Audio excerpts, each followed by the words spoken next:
Well, welcome everybody to another TwinSpires stake preview. The road to the Derby Trail takes a little bit of a pause this weekend. It comes back next week with the Lecomte Stakes. But this weekend, we're looking at the Fillies. And James, we have a race that's on the road to the Kentucky Oaks, the Busanda Stakes, going a mile and an eighth at Aqueduct, 20 points to the winner. So this is a pretty important race for January on the road to the Kentucky Oaks. Just a five-horse field, but a couple of interesting fillies.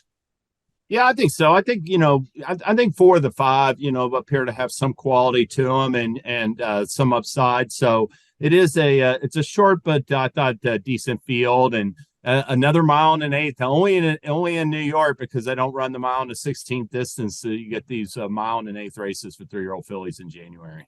Yep, one lap around the oval at the Big A. The morning line favorite here in the Busanda is a Colt going out for Chad Brown. This is a daughter of Into Mischief. She's had two starts so far to start her career. I guess a little bit disappointing when she was a bit wide chasing in her debut, but certainly rebounded impressively for a nice win about 3.5 weeks ago to break her maiden in style.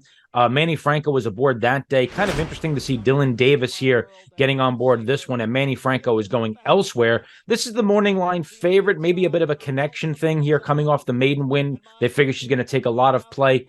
Hard to know exactly how good this filly is, though, just yet. That's for sure, and it's a little bit odd because Chad Brown he wins maiden races in New York. He's got a maiden in on the undercard that's going to take a lot of money. First time starter, excuse me, on the undercard is going to take a lot of money. And a Colt, she went off 3-1 at first, asking in a 7-horse field in September. I thought a little bit chilly on the board, and then. You can make an excuse. She showed some speed that day, got a little bit tired, and weakened to be fourth and absolutely dead on the board last time, 9-2. So I think the money's going to show. I think the best case scenario for her is to get out on the front end with Dylan Davis and try to steal it. But it's going to be a tall challenge stepping up to face the winners for the first time. That certainly seems to be the likely tactic, stretching out around 2 turns for the first time. Before we get to our selection, there's another horse coming in off a maiden win from the outside for Todd Pletcher in Anniston. She's given a 5-1 chance, a $550,000 Keenan yearling, a daughter of Curlin. She certainly also had a good-looking maiden score when she stretched out around 2 turns for the first time. If she can duplicate that effort, she probably stands a chance as well. Yeah, and perhaps that's a confidence builder she could move forward upon. But I like a Colt better than Aniston, just simply for the fact Aniston in her first race, which didn't have the fastest pace, but at least had a little bit. I mean, she just had no early speed whatsoever. And I thought that the pace setup last time flattered her, going 50 and change and 116 and change. It enabled her to sit closer. So I was a little bit dubious of that race, whether it was as good as it looked, her winning by open lens. 2 horses coming out of the grade 2 Demoiselle on December the 3rd are Gambling Girl and Affirmative Lady. I'm coming back with Affirmative Lady here, James. I picked her in the Demoiselle. That was a real tough beat there at 7-1. I thought she was a winner when she made a compelling move and actually stuck her head in front mid-stretch. But she ran on well. She ran nicely in that spot. I thought it was a real positive effort. Sloppy track that day, but it was her first time around 2 turns. She's coming out of that loaded maiden special weight race that included Magical Song. There's a couple of next out winners out of that race as well. So of the 2, I prefer Affirmative Lady, and to be honest with you, I think she's one of the more likely winners of the day, even though she's not the morning line favorite. If she doesn't run big in this spot, I'd be very surprised.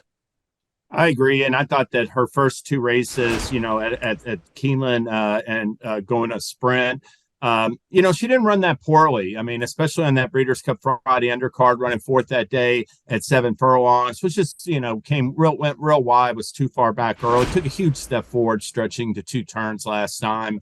And I wonder if Manny Franco was already committed to her, because I saw Motion said he tried to find a maiden and wouldn't fill one. But I agree with your take. That pace, I think she's going to get a more legitimate pace. Affirmative Lady today, it was dawdling last time.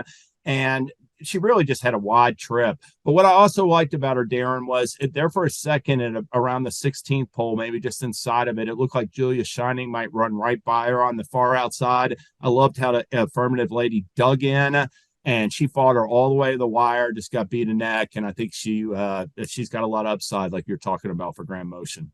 Yeah, she'd probably be 2 to 5 or 3 to 5 in a maiden race. Why not be 9 to 5 for 100,000 and get some Kentucky Oaks points if you can? The other one coming out of the Demoiselle is Gambling Girl. She certainly has more seasoning than the rest of the field. She'll be making her 7th start of her career already. She ran quite well, making a bold rally into the stretch and just got a little bit tired late there when stretched out to the 1.125 for the first time. Of the two, I prefer Affirmative Lady, but they weren't separated by much on the wire, and I wouldn't be surprised if they actually came back and ran 1-2 here.